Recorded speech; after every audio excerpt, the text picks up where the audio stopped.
जैसे सूर्य अस्त होता है वैसे ही फिर उदय भी होता है। अगर एक सभ्यता समाप्त होती है तो दूसरी जन्म लेती है। जो मरता है वही फिर से जन्म लेता है, जो डूबता है वही फिर उभरता भी है और जो ढलता है वही फिर खिलता भी है। यही चक्र छठ है, यही प्राकृतिक सिद्धांत छठ का मूल है, यही भारतीय संस्कृति है। छठ इसी प्राकृतिक चक्र और जीवन चक्र को समझने का पर्व है। छठ अंत और प्रारंभ की सामग्रिकता को समान भाव से जीवन चक्र का हिस्सा मानना है। पूजा दोनों की होनी है, प्रारंभ की भी और अंत की भी। छठ प्राकृतिक चक्र को इसी शाश्वतता की रचना है। छठ सिर्फ महापर्व नहीं है, छठ जीवन का पर्व है। जीवन के नियमों को बनाने का संकल्प छठ है। सात्विकता का सामूहिक संकल्प छठ है। दोहराने का नाम छठ है। प्रकृति का हनन रोकना भी छठ है। गंदगी, काम, क्रोध, लोभ को त्यागना छठ है। नैतिक मूल्यों को अपनाने का नाम छठ है। सुख सुविधा को त्याग कर कष्ट को पहचानने का नाम छठ है। शारीरिक और मानसिक संघर्ष का नाम छठ है। छठ सिर्फ प्रकृति की पूजा नहीं है, यह व्यक्ति की भी पूजा है। व्यक्ति प्रकृति का ही तो अंग है। छठ प्रकृति के हर उस अंग की उपासना है जिसमें कुछ कर गुजरने की, कभी निराशा ना होने की, कभी हार ना मानने की, डूबकर फिर से खिलने की, गिरकर फिर से उठने का जुनून है। यह जुनून नदियों में होता है, यह बहते जल में है, यह जुनून किसान की खेती में है। इसीलिए छठ नदियों की पूजा है, सूर्य की पूजा है, परंपराओं की पूजा है। छठ प्रत्युषा की पूजा है तो उषा की भी पूजा है। यह पर्व व्यक्ति के कठोर बनने की प्रक्रिया है। 4 दिन तक होने वाले तपस्या की पूजा है। छठ में कला भी है और कृति भी है। वास्तव में छठ सिर्फ पूजा नहीं है, यह आध्यात्मिक क्रिया है। व्यक्ति को अपनी प्रकृति से जोड़ने की प्रक्रिया है। यह प्रक्रिया योग साधना जैसे है। इसमें संपूर्ण योग है, शरीर और मन को पूरी तरह साधने वाला योग है। इसमें यम भी है और इसमें नियम भी है। कम से कम साधन उपयोग करने का नियम है। खुद शैस्य को त्यागने का नियम है तो तामसिक भोज को त्यागने का नियम भी है। काम, क्रोध, लोभ से दूर विचारों को सत्यता और ब्रह्मचर्य का यम भी है।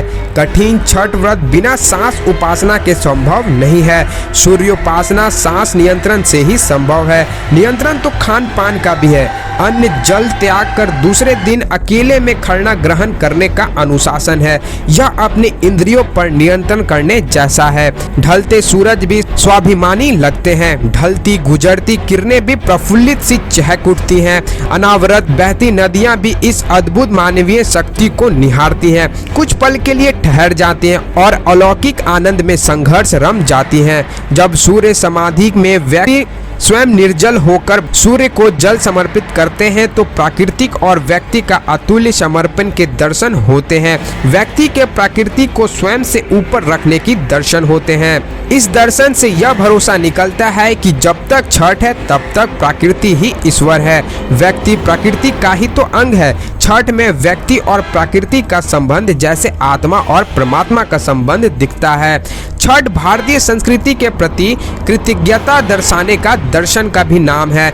नदियों से मिले जल और सूर्य से मिले किरणें ने हमेशा मानवता को पाला और पोसा है। बड़ी बड़ी सभ्यताएं, संस्कृतियां नदियों और सूर्य के पराशर में ही विकसित हुई हैं। इस महापर्व के माध्यम से पूरी की पूरी उत्तर भारतीय संस्कृति माँ गंगा, यमुना, सोन, घाघरा, सरयू, गंडक और ना जाने कितनी असंख्य धाराओं, जलसायों, पोखरों, तालाबों की ओर अपनी कृतज्ञता प्रकट कर रही होती है। यह हमारी संस्कृति का दर्शन है। छठ पर हम बता रहे होंगे कि नदियां हैं तो हम हैं, सूर्य है तो हम हैं, जलाशय है तो हम हैं। इस सामूहिक कृतज्ञता को दर्शाना ही हमारा उत्सव है, पर्व है। यह कृतज्ञता हम अपने मेहनत से उगाए केले, गन्ने और मन से बनाए खरना और ठेकुए के लोकमन के माध्यम से दर्शा रहे होंगे।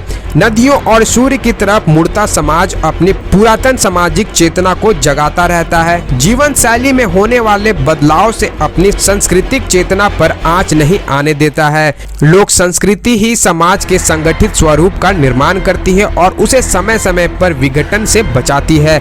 नदियां पर समाज एक सामाजिक संवाद करता भी दिखता है। सब प्रकृति के सामने सर झुकाते हैं और अपनी अपनी कृतज्ञता प्रकट कर रहे होते हैं।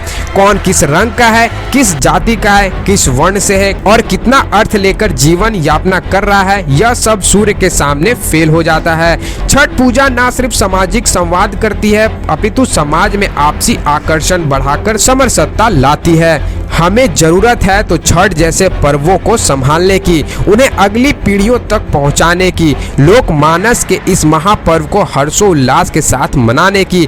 हमें जरूरत है तो छठ में निहित तत्वों के मूल अर्थों को समझने की, इन अर्थों के व्यापक विस्तार की, उस विस्तार को सामाजिक स्वीकार्यता दिलाने की, लोक पर्व के माध्यम से सशक्त समाज जागृत राष्ट्र को बनाने की, छठ के माध्यम से गंगा की संस्कृति को विश्व की सबसे श्रेष्ठ संस्कृति बनाने की।